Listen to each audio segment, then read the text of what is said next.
Good morning, students. In the last video, we have learned how to sort the data. In this video, we will learn how to filter the data. So let's start. Filtering of data. Filtering data in MS Excel refers to displaying only rows that meet certain conditions. This filter feature of Excel separates the information as required from the given set of list. It gives you required information without making any change in the order of the list.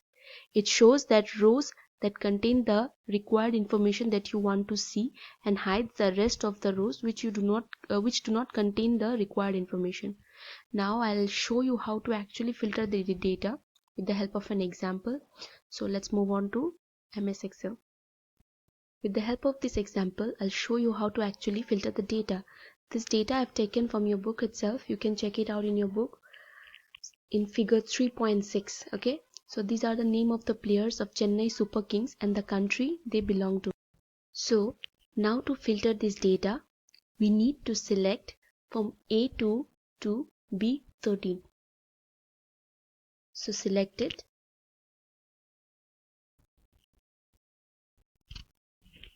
Now I have selected the data. Now I need to go on Data tab, click on Filter. Now you can see that two drop down arrows are added in front of the headings of the columns. Okay, these two. Now you need to click on this arrow and untick all the boxes except India, because we are going to find out the players who belong to India.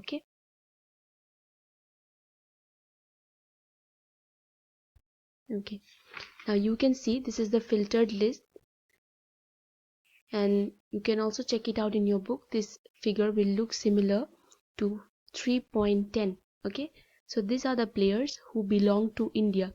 This feature is known as auto filter, as it automatically lists down the filtering options.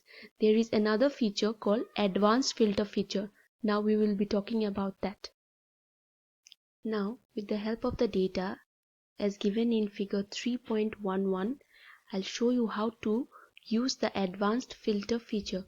So these are the name of the players, the highest score, average, 50s and 100s. Okay, now I'll show you how to actually use advanced filter feature. First, you need to select the entire column heading cells, that is from A2 to E2. Okay, you need to select from A2 to E2.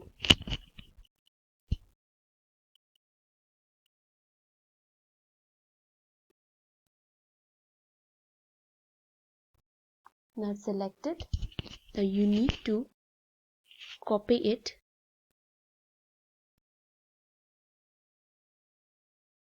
and paste it here. Done. Now in the cell below the heading highest score, you need to type more than or equal to 100. Okay,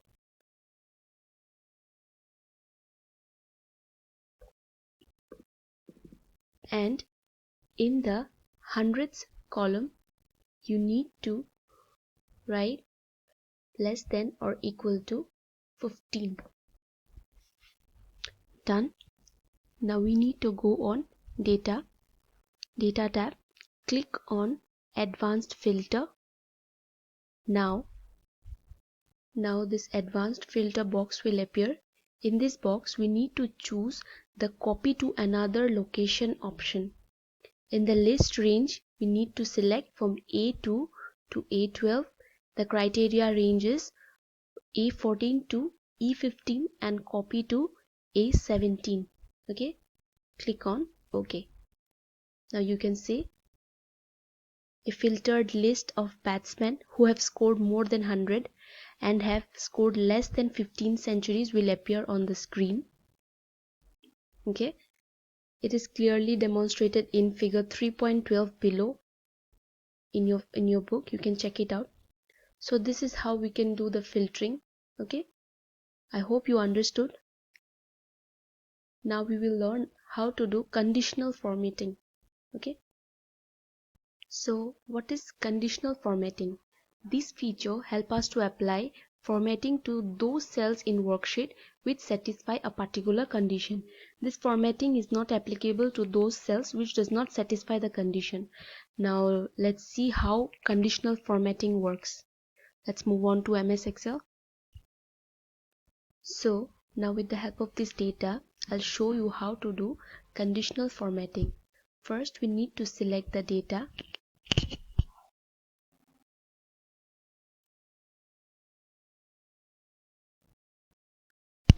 Now that I have selected, I need to click on conditional formatting. Then we need to select between. Now in this, first write 15, and here we need to write suppose 30. So these are the values. As I have selected between 15 to 30, so these are the highlighted values between 15 to 30. I hope you understood how to do conditional formatting. Clear? Okay. So coming to charts, you must have seen various charts, diagrams, graphs showing run rates of teams, partnership between the batsmen, runs per over, etc. So data can be interpreted well when represented in the form of pictures or drawings or graphs. These graphs and or diagrams are known as charts in Excel. So charts helps us to understand easily, and it's very attractive and presentable also. Now we will learn how in Excel we can make charts or graphs. So let's move on to Excel. So here we are in Excel. Now I'll show you how with the help of the data we can create graphs, bar diagrams and many more. Okay, so in insert tab you will see column diagrams, line graphs, pie diagrams, bar graph. You can use this and create your graphical representation as per your need. Okay, so let's see how we can do.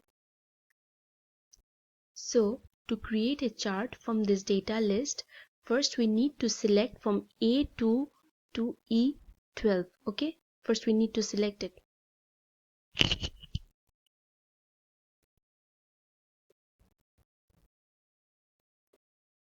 Okay, now that I have selected, click on insert.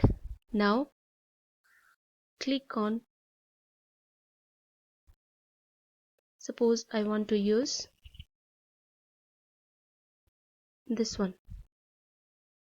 See, you can adjust the size.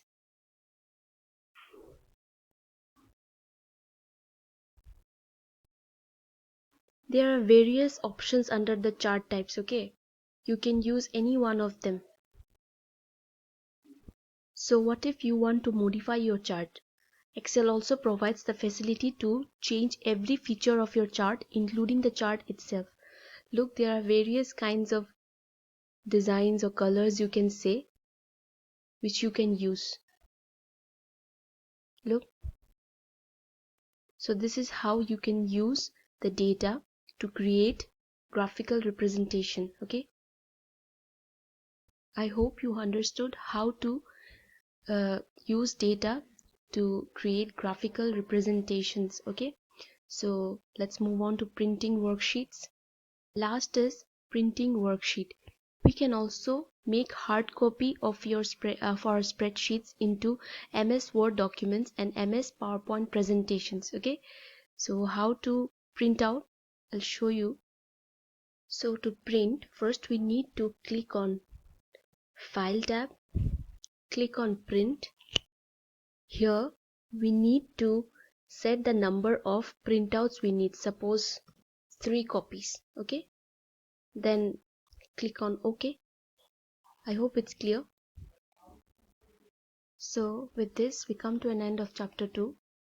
Thank you.